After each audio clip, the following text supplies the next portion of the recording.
Талат Џафери од денеска е мандатар за состав на новата влада, чија главна задача ќе биде да управува со земјата во периодот пред, за време на и по априлските и мајските двојни избори. Тој попладнето мандатот го доби од шефот на државата Пендаровски. Со задоволство и со потполна одговорност го примам мандатот од председателот на државата, со ветување дека совесно и врз основа на законите и уставот, составот на владата и преговорите за состав на овој влада ќе се одвиваат соодветно на политичката потреба и состојба во државата. За Џафери да може да биде мандатар, собранието претходно ја констатираше неговата, но и оставката на премиерот Ковачевски. Констатирам дека врз основа на член 220 од деловникот на собранието, на председателот на владата и на владата им престанува мандатот. Констатирам дека согласно членот 115 став 2 од деловникот на собранието, на пратеникот Талат Џафери му престана функцијата председател на собранието на Република Северна Македонија.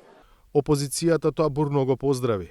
15 став 2 од деловникот на собранието. Со констатирањето на оставката на Џафери се отвори патот за избор на неговиот наследник Јован Митрески. Координаторот на пратеничката група на СДСМ со 64 гласа за и без поддршка од опозицијата стана нов председател на собранието. Констатирам дека пратеникот Јован Митрески е избран за председател на собранието на Република Северна Македонија.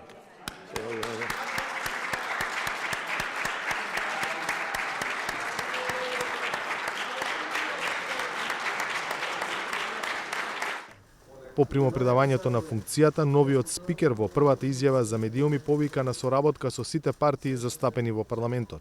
Имаат подадена рака, се додека чувствувам, додека гледам, додека слушам, дека тоа е исклучиво во интерес на граѓаните и државата.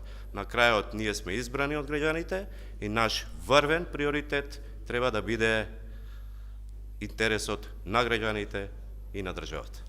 Денешните настани се најава за набиената политичка агенда во наредните 2 дена. Мандатарот, најверојатно утре, до собранието ќе достави предлог програмата на владата како и нејзиниот состав.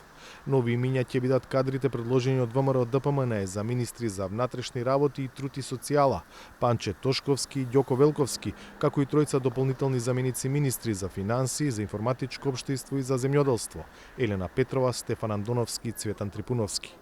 Оваа влада по пржински модел ќе се гласа внедела. Понеделник ќе биде првиот работен ден.